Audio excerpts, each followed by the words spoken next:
રાજકોટમાં લાભાર્થીઓ વગર ધૂળ ખાતા આવાસના મકાન મનપાની ફાળવણીના અભાવે 3300 આવાસ ખંડેર બન્યા છે।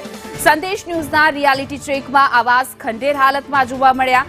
નવા બનેલા આવાસની ફાળવણી જ કરવામાં આવી નથી। પોપટપરામાં 600 આવાસ 2019માં બનાવ્યા હતા, ફાળવણી નહીં થઈ તો આવાસમાં અસામાજિક પ્રવૃત્તિઓ થતી હોવાનો પણ આક્ષેપ કરવામાં આવી રહ્યો છે। ગરીબો આવાસની રાહ જોવે છે અને આવાસ નથી ફાળવવામાં આવતા અને લોકો 5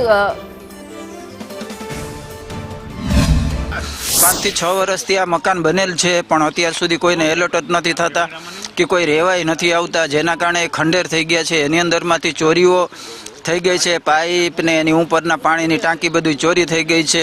આપણે એના માટે 3 થી 4 વાર આરએમસીને જાણ કરી છે, વિડીયો ઉતારીને મોકલેલા છે પણ એની કોઈ તકેદારી લેતા નથી કે કોઈ જવાબદારી લેતા નથી, જેની કારણે એની દરવાજાને આમ તેમ બધી તોડીને એની અંદરમાં દારૂ ને ગાંજા ને ચરસ ને બીજા બધી ગેરરીતિઓ એની અંદરમાં થાય છે।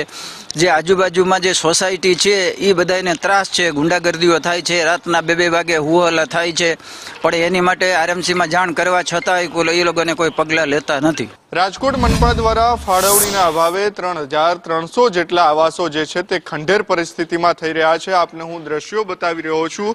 આપ જે પ્રમાણે અત્યારે દ્રશ્યો જોઈ રહ્યા છો તે પોપટપરા વિસ્તારના છે કે જ્યાં 600 થી પણ વધારે આવાસો જે છે તે અત્યારે ખંડેર હાલતમાં બની રહ્યા છે। 2019ની અંદર આ જે આવાસ યોજના જે છે તે બનાવવામાં આવી હતી, પરંતુ જે કોર્પોરેશન જે છે તેમના દ્વારા ફાળવણી ન કરવામાં આવી, તેમને લઈને અત્યારે આવાસની પરિસ્થિતિ દયનીય બની છે। આપ જે 3300 જેટલા આ પ્રકારના આવાસો શહેરની અંદર અલગ અલગ જગ્યાએ છે, કાલાવાડ રોડ હોય, સોરઠિયાવાડી સર્કલ હોય, પોપટપરા હોય, તમામ જગ્યાએ આ જ પ્રકારે 5 થી 10 વર્ષ પહેલા બનેલા આવાસો જે છે તેમની ફાળવણી નથી કરવામાં આવી અને ક્યાંક ને ક્યાંક મનપા જે છે તેમની સામે અનેક સવાલો જે છે તે ઉઠી રહ્યા છે। ગરીબો જે છે તે આવાસની રાહ જોતા હોય છે, તેમ છતાં અલોટમેન્ટ કરવામાં નથી આવતું, જ્યારે અલગ અલગ ફોર્મ જે છે તે ભરવામાં આવ્યા હોય છે અને ડ્રો જે છે તે ન કરવામાં આવતા હોવાનું સામે આવ્યું છે। પરંતુ અત્યારે આપ જે પ્રકારે દ્રશ્યો જોઈ રહ્યા છો કે 2019માં બનેલા હવે આવાસ જર્જરિત થવા પામ્યા હોવા છતાં પણ કોઈ પણ પ્રકારે ફાળવણી જે છે તે કરવામાં નથી આવી રહી અને તેમની સામે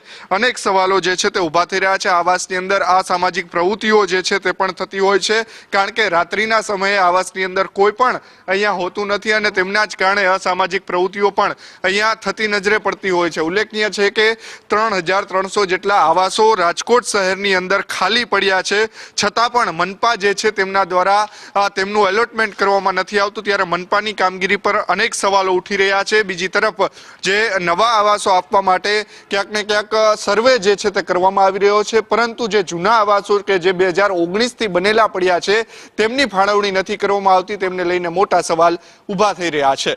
કેમેરા પર્સન માધવ ભટ્ટ સાથે મયુર સુરવૈયા, સંદેશ ન્યૂઝ, રાજકોટ। તો 2019માં બનેલા આવાસ છે તે ખંડેર બન્યા છે, અસામાજિક પ્રવૃત્તિઓ થઈ રહી છે, પરંતુ ગરીબ પરિવાર છે તે રાહ જોઈને બેઠા છે કે ક્યારે અમને અમારું ઘરનું ઘર મળશે, પરંતુ ફાળવણી હજુ કરવામાં આવી નથી। આ 3300 આવાસ છે કે જ્યાં ખંડેર થઈ ગયા છે, અમુક તો સામાન પણ તોડ વિખેર કરી નાખવામાં આવ્યો છે, અસામાજિક પ્રવૃત્તિઓ થઈ રહી છે, પરંતુ ગરીબ પરિવાર છે તે તેના ઘરની રાહ જોવા રહ્યા છે। ત્યારે આરએમસીના જે અધિકારીઓ છે, તેના કર્મચારીઓ છે, તેની કામગીરી ઉપર સવાલ ઉઠી રહ્યા છે કે ક્યારે ગરીબને આ ઘરની ફાળવણી કરવામાં આવશે।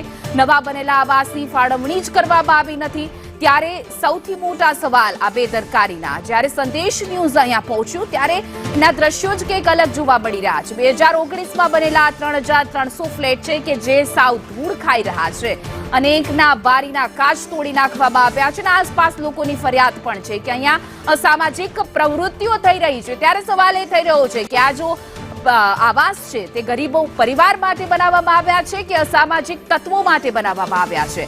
આવાસને લઈને અનેક સવાલ ઉઠી રહ્યા। 5 થી 6 વર્ષથી આવાસ ખંડેર હાલતમાં છે, ત્યારે હવે આવાસની ફાળવણી ક્યારે થશે તે સૌથી મોટો સવાલ છે।